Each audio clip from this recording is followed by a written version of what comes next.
guys, this is Miss Woodmancy here.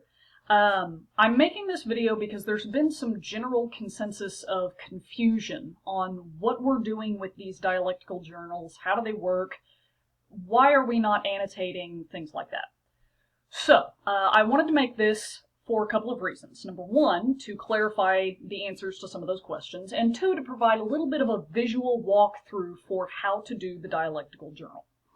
So, the first thing that I wanted to clarify is the difference between this journal and annotation.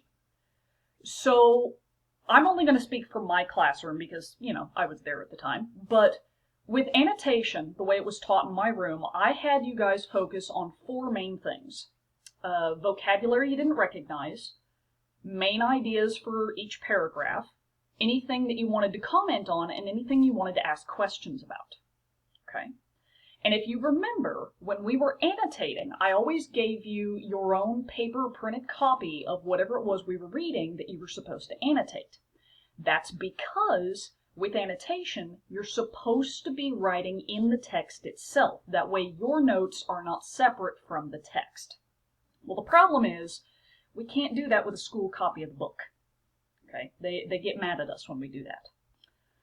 Some people's answer to that is going to be, well, hey, just use sticky notes. Okay? And we can. But that's not going to be the best answer, and here's why. Number one, that's going to be really difficult to sift through back when we get back to school, because you do not want to have to sift through all the sticky notes in the entire book to find the one thing you were thinking about and you can't quite remember what chapter it was in. Beyond that, I know a lot of us are traveling, or we're going from place to place to place, or we're doing sport ball things, okay? And some of you will take the book with you. Can you imagine losing those sticky notes because somebody brushed up against your book the wrong way? So, to prevent things like that, we're doing the dialectical journal. It is effectively the same thing as annotation. It's just separating it from the text. So you've got the book over here, and you've got all your annotations on a separate document over here. Okay? So the way this works, this is set up in a way that you can kind of have a conversation with yourself about the text as you read through it. So if you'll look at the instructions that are on the screen here, okay, it gives you a little bit of information of what dialectic means and that sort of intro stuff. But as far as the procedure, that's the important part, okay? So in your dialectical journal, and again, you can do this on Google Docs, you can do this in a spiral notebook, you can do this however you want to. All I'm going to say is that it has to eventually end up on the computer, because it's going to be a lot easier to deal with when we're in class, and it's going to be a lot easier to hang on to once you're done with my class. Okay? What you're going to do is you're going to create a grid, okay? And I'm going to show you. So we're going to go over here to my new document. I'm going to call it Summer Pre-AP Journal, because I can. Okay? And I'm going to put a title in there. So, To Kill a Mockingbird Dialectical Journal. Okay. Now please keep in mind, you are not required to title your things the same thing, the same way that I do. Okay. This is just for an example. Okay. So then I'm going to go over here to Insert, and I'm going to go to Table, and I'm going to make it 3 by something. Okay, we'll make it 3, actually, we're going to make it 3 by 5, because I can. Okay. Now, this top row is going to be my title row. Okay. So I'm going to make the background of that gray. Whoop. I goofed. Wrong button. There we go. Okay. Now for text. And this is going to be my quote passage column. Okay. This is going to be page and paragraph numbers. and this is going to be my reflection area. Okay. And I'm going to go back, and I'm going to take a look at my instructions. Okay. Passages from text, page and paragraph numbers, and where I'm going to start reflecting on things. Okay. Now, if you'll notice right here, it says you must do this 4 times per chapter. Okay, I didn't do this on the instructions here, as I said in the parentheses, to save space. Okay, you will do 4 per chapter. So here's how this works. You're going to go back to your journal, and we're going to find a quote in our copy of To Kill a Mockingbird that resonates with us. But we want to keep this organized. So this is going to be my Chapter 1 journal. Okay. So the first thing I'm going to do is I'm going to open my book and I'm going to find something that kind of stuck out to me. So for me, the thing that sticks out is going to be on the, well, I'm going to call it the first page. It's actually page 3. Okay. First page of the first chapter. So the quote is, when he was nearly 13, my brother Jim got his arm badly broken at the elbow. Okay. So that would be page 3, paragraph 1. Okay. Now, the reflection area. This is the same thing as annotation.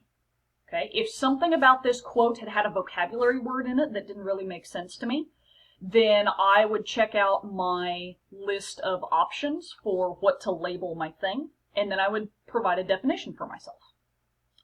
If it's a question, which in this case it is, okay, I have a question, so I'm going to label it as Q. Okay? And you'll find the list of labels up here in the instructions document. It's all right here. Okay. I'm going to ask a question because this confuses me a little bit.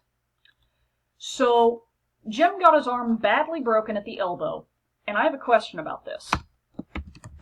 I've read the rest of this chapter, and nowhere in it did it mention how he got his elbow broken. Why did they leave that out? Okay, so I've asked a question. I've had something that stuck out to me. I wanted to make note of it. That right there, the quote, page and paragraph number, and the reflection on it, that's 1 entry. Okay. So, you notice I've got 3 other rows to fill in. That makes a total of 4 entries for Chapter 1. Okay. 4 is the bare minimum. Now, if you have a whole bunch of things that strike your fancy that you want to ask questions about or comment on, and you're getting really into the reading, by all means, do more than 4. I am never going to tell you no on doing more than 4. Okay. But 4 is the minimum. You must have at least 4.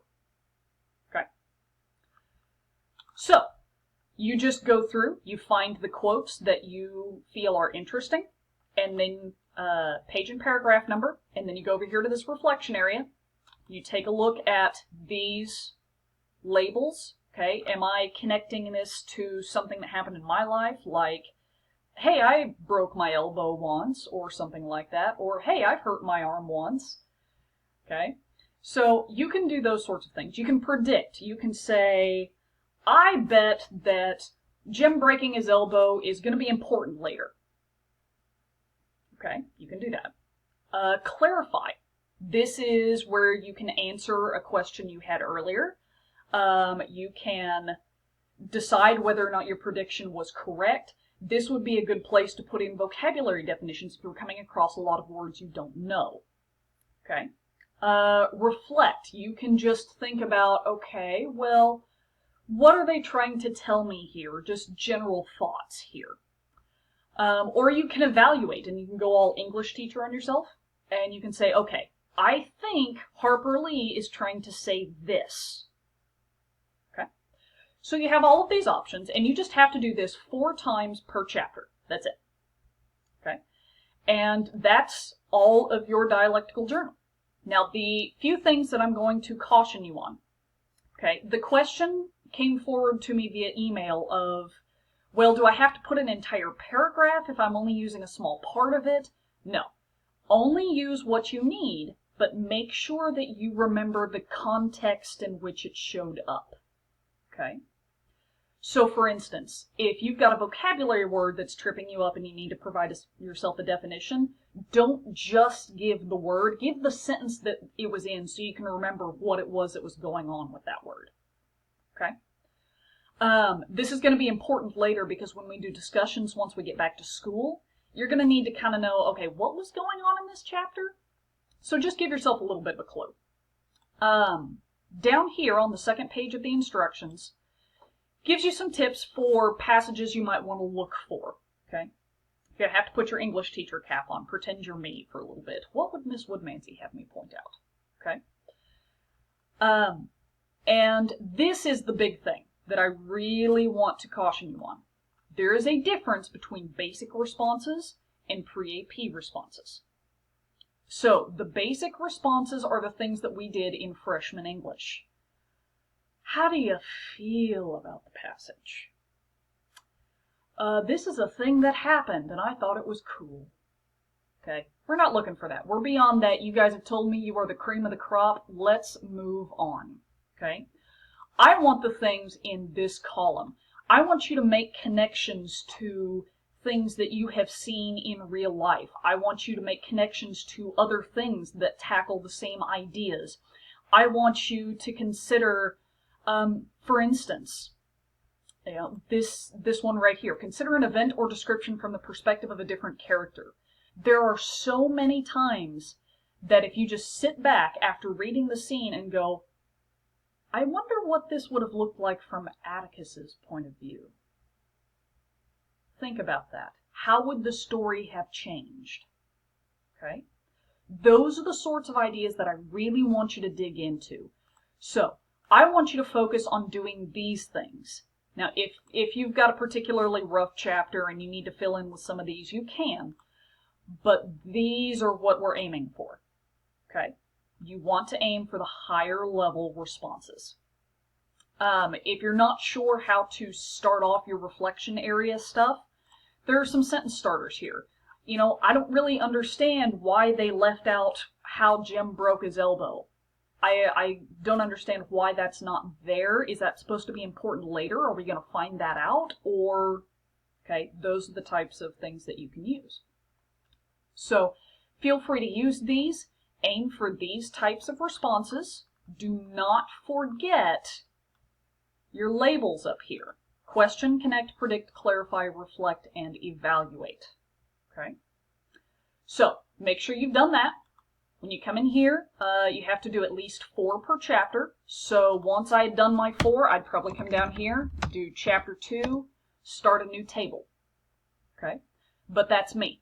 You guys can organize this however you want to, as long as it will make sense later. Okay? Make it pretty. Put it in blue font. I don't care.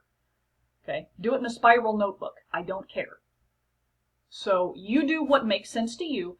But this is just kind of a basic outline for how this is going to look and how it's supposed to operate.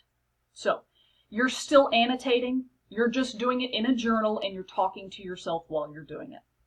That's basically all that's going on. So, if you guys have any more questions, please let me know. Let me know if this video helped as well, because I don't know how many other people had questions and just haven't gotten around to the assignment yet. Okay?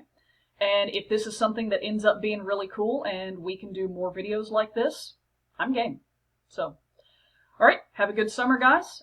Feel free to ask any questions if you need to, and I will talk at you later.